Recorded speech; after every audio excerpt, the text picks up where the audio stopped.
Hello there.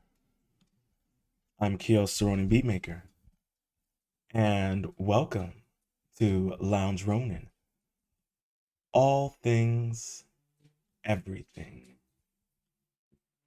And on this episode, well, before we get into it, make sure to hit that like button. And if you're new to the channel, make sure to subscribe. And please leave a comment with your thoughts below. And on this episode, we're going to discuss, did the giants build the pyramids? Now, I stumbled onto this article by chance, and I figured I'd take a little delve into it, um, and share my thoughts and share with you guys and see what you guys think. Um, I find it kind of funny because you know, um, if you're familiar with like the channels, Uncharted X or like Bright Insight, or Graham Hancock, Randall Carlson. There are plenty of names of very well known and influential people out there who have um, made a lot of impacts in paving the way for us to kind of really know the true history of humanity. And whether or not this story is true or not, I like to humor various ideas because I think it's important for all of us. And when it comes to the pyramids, I think we can all safely agree upon the notion that the pyramids were not built with slaves dragging 800-pound limestones and elephants, considering the fact that the quarry for where all the limestone for the pyramids came from is, I believe, 800 miles away. Uh, so please, you know, spare me the mainstream narrative of antiquity. I think many people out there, like-minded, would agree with me on that idea. But without further ado, let's get into it.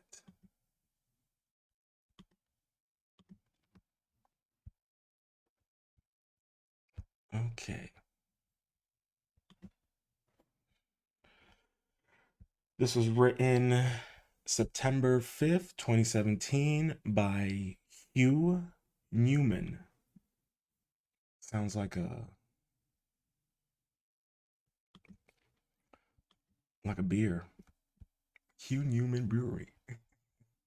All right. The Giants of Ancient Egypt, Part 1: A Lost Legacy of Pharaohs. A recent article titled Ancient Egyptian Pharaoh may be the first known giant in live science published in live science on August 4th, revealed that the third dynasty pharaoh Saknak, excavated from Wadi Maharig, located in the Sinai Peninsula region, was a so-called giant, the first known giant ruler of ancient Egypt. Interesting. I think what's you know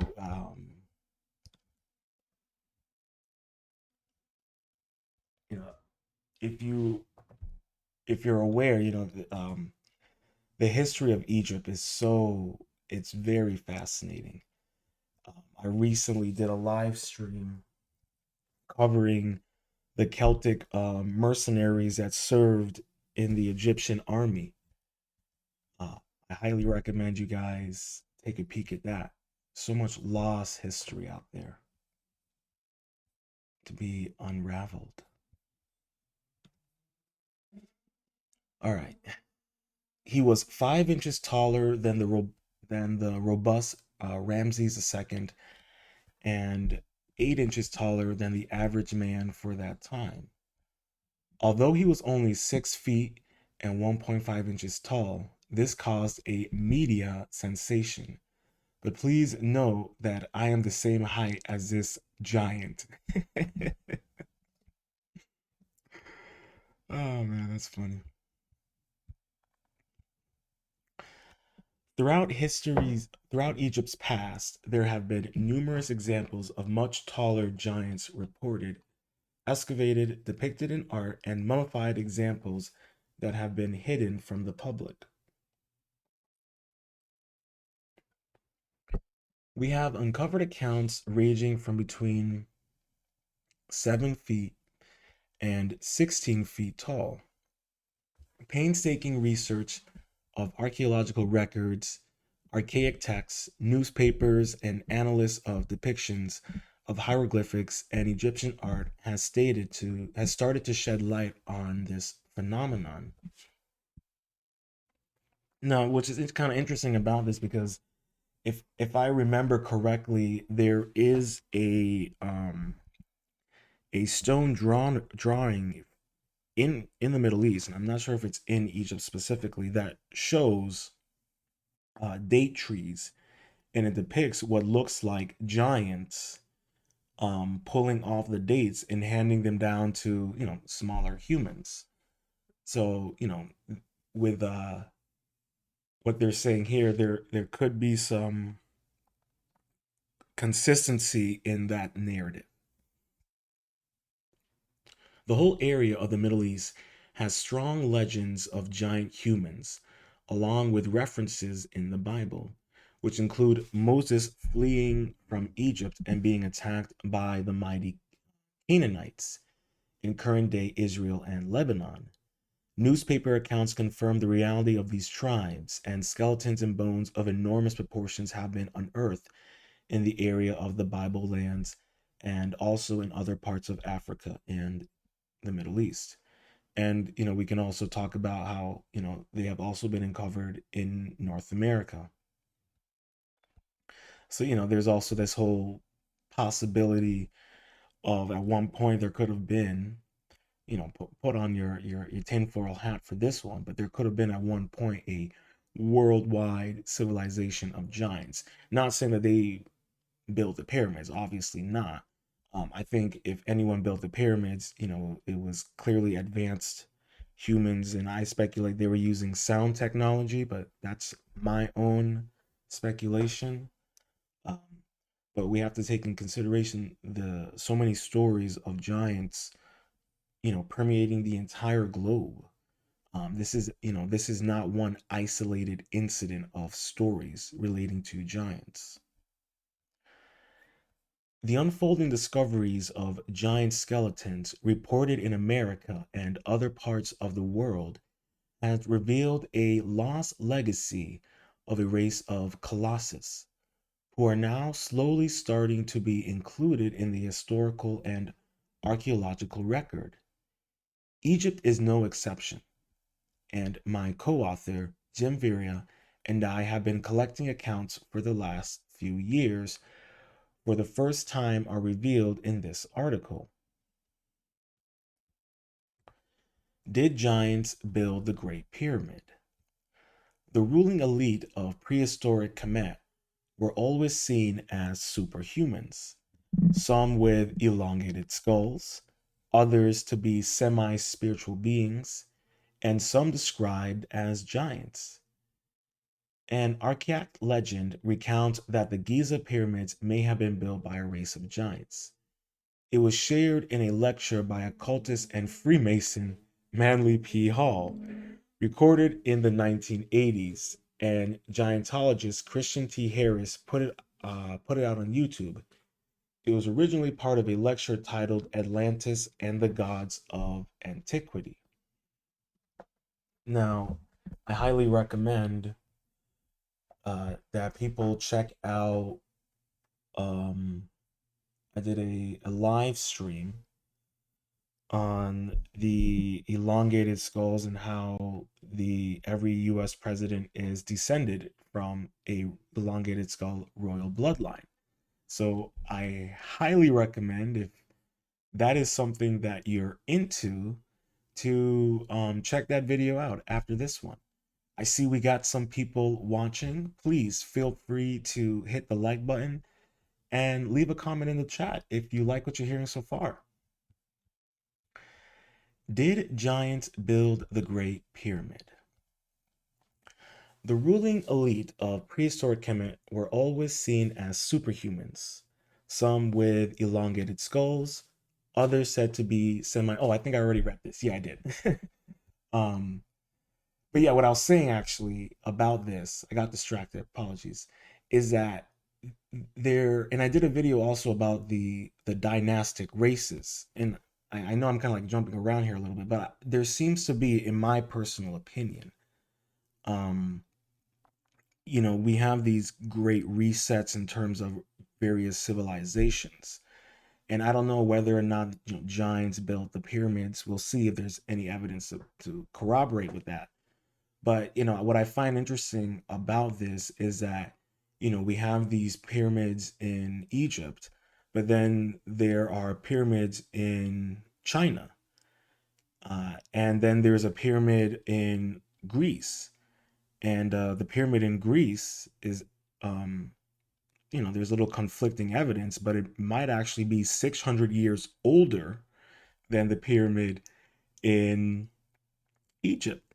And then there's the pyramid in Indonesia. And the wild thing about the pyramid in Indonesia is that one of the oldest gold coins in the world was recovered there. And they dated and traced the gold of that coin to Turkey. So, you know, I don't know how a gold coin that was, you know, um, mined in Turkey made its way to Indonesia. But what I'm saying here is that there clearly seems to be these, and Graham Hancock has coined that phrase. We're a species with amnesia, but I think we're also a species with amnesia, and amnesia of our own timelines. But that's just me kind of going a little on a bit of a Ronin rant. We are told that, and this is going to be quoted from Manly P. Hall. We are told that in the year 820 AD, way back in the days of the glory of Baghdad, the great Sultan, the follower and descendant of the great El Rashid of Abraham Nights, the Sultan El Rashid Al Ma'am, decided to open the Great Pyramid.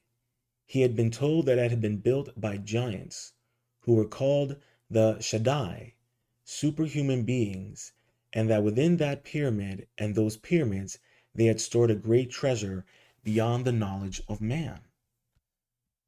End quote. Now, this here is casting blocks at the base of the Great Pyramid. This picture was taken in 1909. But what's really interesting about this, and I think many people out there, and I don't know many, but I'm sure people who are interested in these topics are aware of the notion and the idea that the Sphinx and the pyramid within inside are underneath the Sphinx. The massive catacombs and the libraries.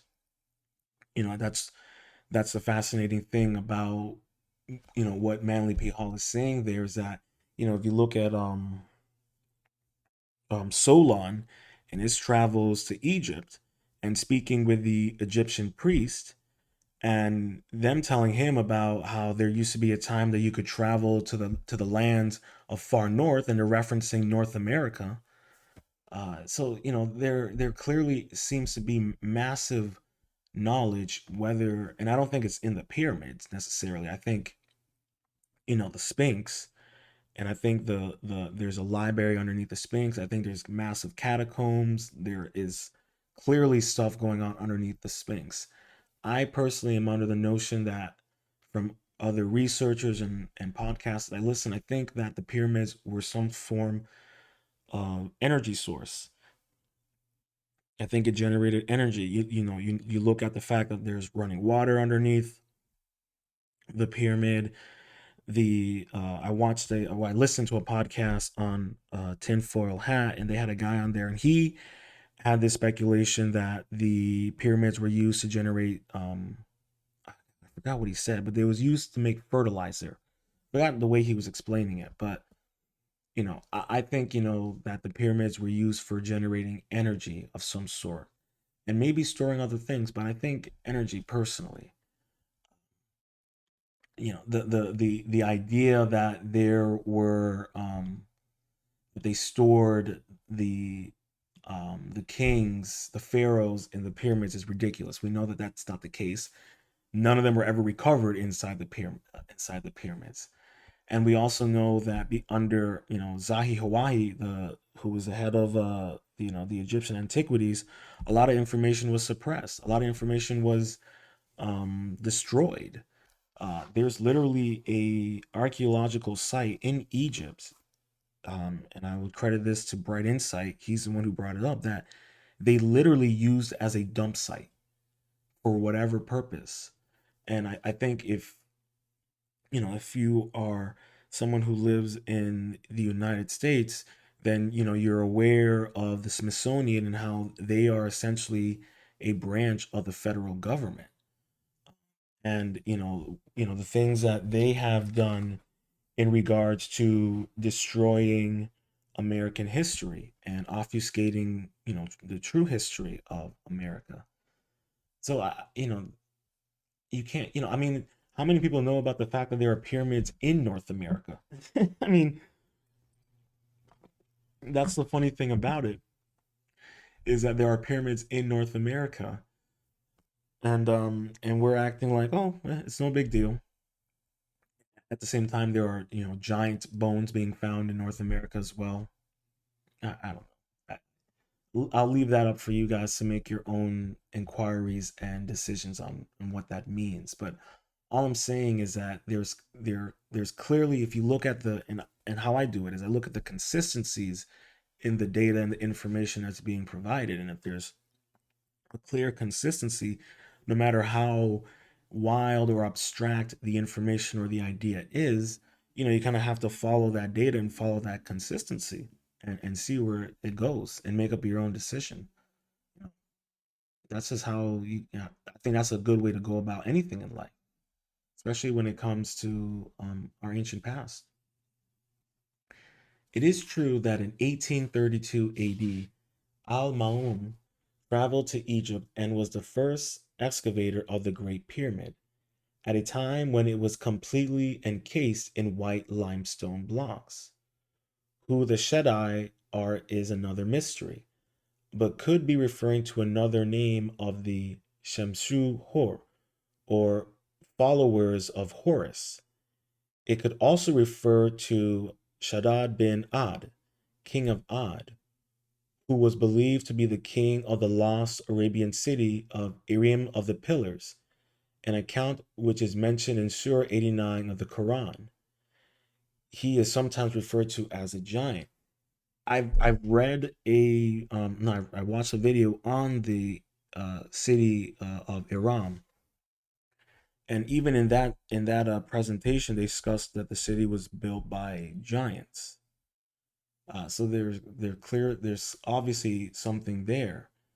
And and if if we followers of Horus, we could then make the speculation, is this tied to the Anunnaki? But there has I have no idea. I'm just speculating here, just throwing that out there.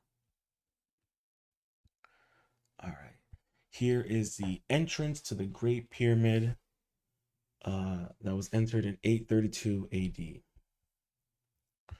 The giants of Ad and megalithic construction in Egypt. The Akabar al Zaman, also known as the Book of Wanderers, 900 to 1100 AD, is an Arabian compilation of medieval lore about Egypt and the world before the Great Flood. Hmm. It claims that the people of Ad were giants, so Shad was most likely one, and it is said he built the monuments of Dashur with the stones that had been carved in the time of his father. Before this, the giant Harcht had begun its construction. At a later date, okay, apologize if my pronunciation isn't the best. Uh, Hufum, another giant, placed secrets in the pyramids of Dashur and other pyramids to um, to imitate what had been done of old. Oh, imitate what had been done of old. Sorry, that trying to pronounce that word, I forgot how to speak. He founded the city of Dendera. The shore consists of the Red Pyramid and Bent Pyramid constructed during the reign of Pharaoh Senfir, 2613 to 2589 BC. Dendera consists of highly decorated pillars dedicated to the goddess Hathor.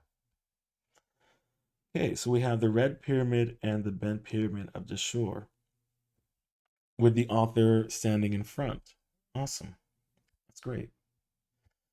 So I mean, every talking about the Great Flood, the pre, the younger the deluge, does that connect to the Younger Dryas impact that Graham Hancock has presented? It's possible, but this is the whole thing. When you look at the Sphinx and the water erosion on the Sphinx, it's kind of like there's clearly something there because we now know that the water erosion on the Sphinx is much much older than has been presented to us. The text goes on to say that Naquirs, the first king of Egypt after the flood, with his companions, built monuments, erected high towers, and executed the wonderful works. While the city of Memphis was the work of a later site of giants who worked for King Mizram, another giant, even later still it describes the work of more of these colossus. Adamon was a giant with insurmountable strength and the greatness of men. He ordered the quarrying of rocks and their transportation to build pyramids as he had been done in former times. Interesting. And there's also a very strange connection between a lot of cities in the United States named after cities in Egypt. So I know I don't know who it was. It was listening to on Tinfoil Hat. But he was talking. This guy was talking about how like North America is possibly the Garden of Eden, or well, Florida is. He had some very very interesting ideas. And he was talking about how there's a lot of places in the United States that are named after places located in Egypt. And I forgot what his argument there for it was, but just a little interesting note to keep in mind. So what do we make of these stories? It does seem to Manly P. Hall, he was aware of this text and attempted to summarize it in his lecture. It is the opinion of the author that all ancient lore is worth acknowledging, as many of these traditions were relied on it to carry knowledge and wisdom through the generations. And it's which is a very it's the truth. Is there's so much so many spoken stories of these ancient tribes and civilizations. Um, you think of that African tribe that was aware of the Sirius star and how they knew of astrological charts before there was the technology to even be able to map out those constellations. So, we have to kind of take all of this kind of stuff into consideration when, being open to the alternative views of history, which are not the narrative driven views of history. were the followers of Horus giants. The followers of Horus were said to have created the primordial mound at Giza, long before the pharaohs built the first pyramids, are sometimes recorded as giants. Early archaeological excavations in Egypt point to that reality. Towards the end of the millennium BC, people known as disciples of Horus appear as a highly dominant aristocracy that governed entire Egypt. The theory of the existence of this race is supported by the discovery in the pre-dynastic tombs in the northern part of Higher Egypt of the anatomical remains of individuals with bigger skulls and builds than native population, with so much difference to exclude any hypothetical common racial strand. End quote. Professor Walter B. Emery was the Egyptologist who excavated Saqqara in the 1930s and discovered pre-dynastic remains there. These had dolichocephalous skulls larger than those of the local ethnic group, fair hair, and a taller, heavier build. Emery announced that this stock wasn't indigenous to Egypt, but had performed an important sacerdotal and governmental role in the country. This group kept its distance from the common people, blending only with the aristocratic classes, and were thought to be part of the Shemshor Hor, uh, the disciples or followers of Horus. And here we have an early excavation at Saqqat showing a typical burial. Author Freddie Silva also uncovered tantalizing descriptions of these giant gods in the Edfu building text. Excuse me, the cough. Okay, advice to initiates in the Temple of Edfu offers a glimpse as to what the builder gods may have looked like, since the initiates were instructed to stand up with the Aha, gods who stand up, who measured 9 cubits tall. That's approximately 15 feet or 4.6 meters. Wow. Now, I wanted to circle back to this paragraph here where it is discussed that the giants would, um, or this paragraph where the giants would, they would govern from afar and they would mingle within the aristocracy, so the upper echelons of society. Now, I cannot think of this researcher's name, but he was a mason, not a Freemason, but an actual stone mason. And he wound up getting into uh, excavating giants and all of that research. And, what I'm about to say, it has nothing to do with giants, but it relates to what I said earlier about that royal elongated skull bloodline. And that giant researcher, he was talking about how he has heard stories about people with elongated skulls who are serving within the Vatican. And it brings up this whole idea. And you know what? I don't know if I have the video, but it brings up this idea of um, whether or not you prescribe to the idea of aliens. But I'm not even talking about aliens here. I'm talking about various species of humans that lived before the deluge, whether those are giants and whether those are people with elongated skulls, and then pre-dynastic races. But this whole idea of these humanoids or these beings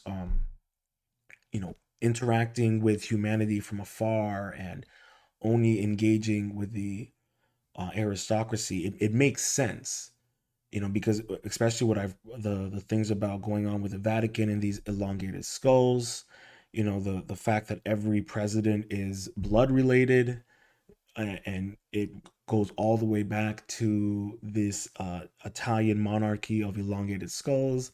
Like I said, I did a video on that. You can look for it. But I've even seen videos, and I'm not sure if I can find it. I'll see if I can have if it's on my Twitter and I can pull it up quickly. But I have footage of what looks like Nephilim hands, and it's a female. But if you know anything about the Nephilim, they six fingers, six toes, double rows of teeth. Now in this footage, it shows a woman with clearly six hands, and it doesn't look a like a birth defect or anything of that nature. It looks like a woman with an actual like six finger, and it's like it moves, it's dependable, she can like clearly do things with it. But the whole notion that I'm talking about is this idea that um the whole thing that they're living among us. And I think it'd be a little harder for giants to live among us. But the idea of elongated skull people living among us, I mean, it's all possible. I think if you're one for looking at you know television and movies and how they will tell us things and kind of drop feed to us, you can kind of make the humor and jokes with Men in Black and how they will put on these elaborate costumes and outfits for these aliens so they can go about their day. uh I think that there is some arguments to be made about that. I highly recommend you check out the book series Millennial Hospitality, where it's I think of the author's name, but he was a airman, and he details his accounts and interactions with the tall whites, uh, the Nordics, and it's a fascinating book series, and it really is very eye opening. I can't find it, and I don't really want to spend too much time searching for it. But the point that I'm making here is that I really do think that the whole idea that they're living among us. I think there's some truth to it. How wildly and excited you want to go with it, I will leave that to you. But I do think that there is some case to be made that there's clearly other entities among us, whether they're interdimensional, whether they're from outer space, or they've been on this planet the entire time, or they're from within the planet. I'll leave that up to you. But there's clearly consistencies in these alternative narratives that seem to present more factual evidence that anybody can actually take time and research and put together, rather than the nonsensical mainstream narrative that you take a second and use your critical thinking skills and you're like, wait, that doesn't make any sense. But those of us who use our critical thinking skills are aware of such fallacies and nonsense. Giant artifacts of the first pharaoh. The first pharaoh of Egypt was called Menes, or Nemer, but is more famously remembered as the Scorpion King. Shout out to The Rock, ladies and gents. Oh God, do you remember that movie, The Scorpion King with The Rock? Oh man, I remember going to see that with my cousin. Next thing you know, we ran out of there thinking we were pharaohs gonna conquer the land. There is no record of his stature, but he is depicted as being very tall on the famous Nemar Plateau right here. And during his reign, oversized artifacts were created and are now preserved in a museum in Oxford, England. Here is a Nemar plate that shows the giant king defeating his enemies. Hmm. and this was uh, 3100 BC. Okay. In July 2017, I visited the Ashramole Museum to investigate the mysterious Scottish carved stone spears. But I took some time to look at the Egyptian exhibition. Now, like I said, if you want to know about the Egyptian connection to Ireland, check out my live stream on that one. But to my surprise, there was an obvious giant artifact from the first dynasty and a statue of a giant pharaoh from the second dynasty who was believed to be over 8 feet tall. In the central display cabinet, a strange object caught my eye as it clearly did not look Egyptian. The shape was exactly the same as an Australian boomerang, so I read the information board and it described it as a throwing stick. The Australian Egyptian connection is a fascinating area of research, as I have visited the Gosford hieroglyphics north of Sydney that may indicate early contact between these cultures. Now that is also a very fascinating um, little archaeological discovery. I've seen pictures of the hieroglyphics, and it's truly fascinating. We really don't know the capabilities of the Egyptians, and honestly, it's more the case of wondering, you know, were these like the pre-Egyptians before the Egyptians that we know of today? I don't know. It's very interesting. It gets my brain starts hurting a little bit trying to parse that one out. I'm over here trying to figure out the universe. In the same glass case were some beautifully carved flint knives, but they were so large I did not notice it at first, as it took up nearly the full width of the cabinet. It was at least 10 times bigger than the others, and it looked like it had been used as a knife. The information panel says it was probably ceremonial, and that is the only way to explain its massiveness. It was discovered in, oh Lord, Hierapolis, underneath the foundations of a later temple from the first dynasty. Why it was deliberately buried and hidden so thoroughly is unknown, but it was perhaps in a ceremonial way to honor gods who were quite possibly giants. Oversized flint knife at the Asimonean Museum said to be ceremonial. I like how he puts in quotations ceremonial. Oh man. Could you imagine witnessing someone wielding a flint knife of that size? I can't even imagine it. I know there are some people out there who believe in the whole concept of like petrified giants and petrified trees. I'm not there yet. I'm still on the fence on that one. In the opposite display case, some oversized mace heads that were once in the possession of the legendary Scorpion King caught my attention in the corner of the Antiquities of Egypt room. Again, they were described as ceremonial, but could they have been the correct size designed for giant kings?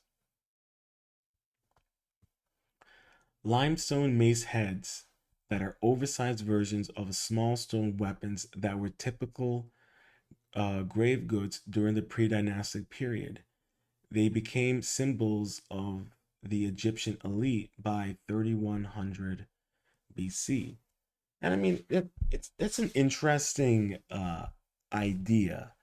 The possibility that this was a weapon from the Scorpion King and not necessarily a ceremonial thing. I mean, I guess in my mind, I would find it odd that they would have a ceremonial mace head in the burial ground. Yeah, okay, but why would it be of such a massive size? To me, that seems a bit a bit weird, but what do I know? But I think the idea of it, possibly being of a giants being used for giants, it's possible.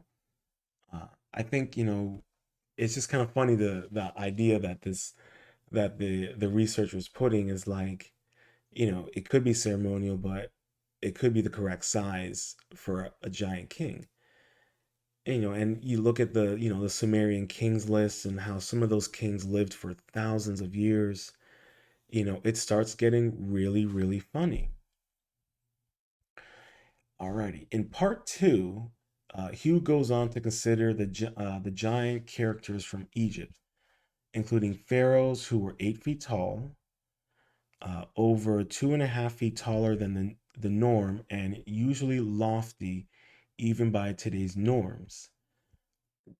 Representations of giants, the oversized sarcophagi, and the reported giant skeletal finds. Interesting. Here we have a video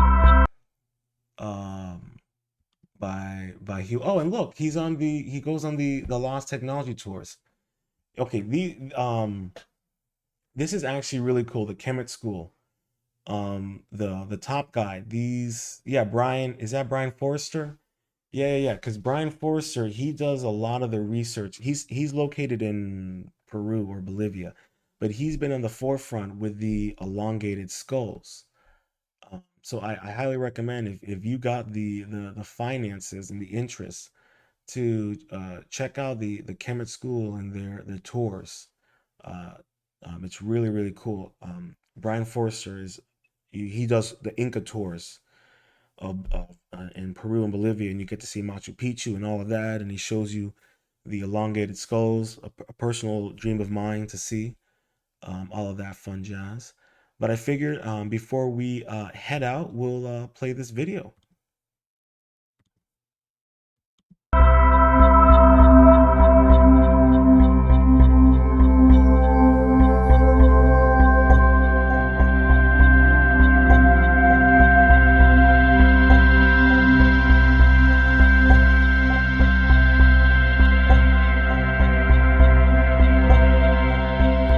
So we're here at the Ashmolean Museum in Oxford, and one of the reasons we're here is to see some giant artifacts from ancient Egypt, which may prove once and for all that giants ruled Egypt in pre-dynastic times, going right back to the time of the Scorpion King.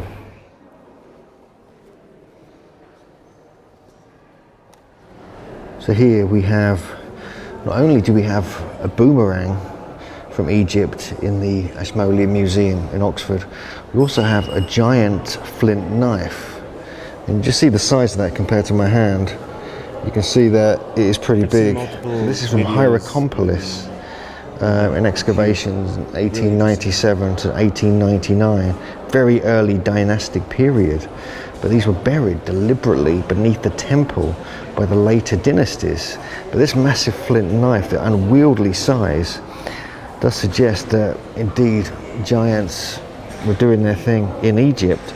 And then with this Australian looking boomerang, how bizarre is this? Found in the same place, again buried beneath the temple, as so to hide it. So we have evidence of giants from Egypt in the Ashmolean Museum. You can clearly see this huge flint knife, just see the size of it compared to my hand, on display in the extremely early dynastic period. So these are the oversized mace heads.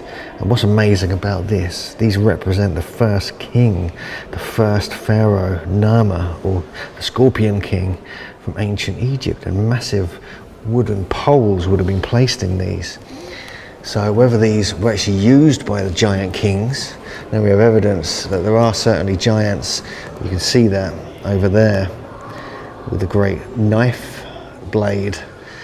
Does suggest that indeed the earliest kings, the pre-dynastic kings and pharaohs of Egypt may well have been giants. And we're going to see if we can find more evidence of that as we explore ancient Egypt.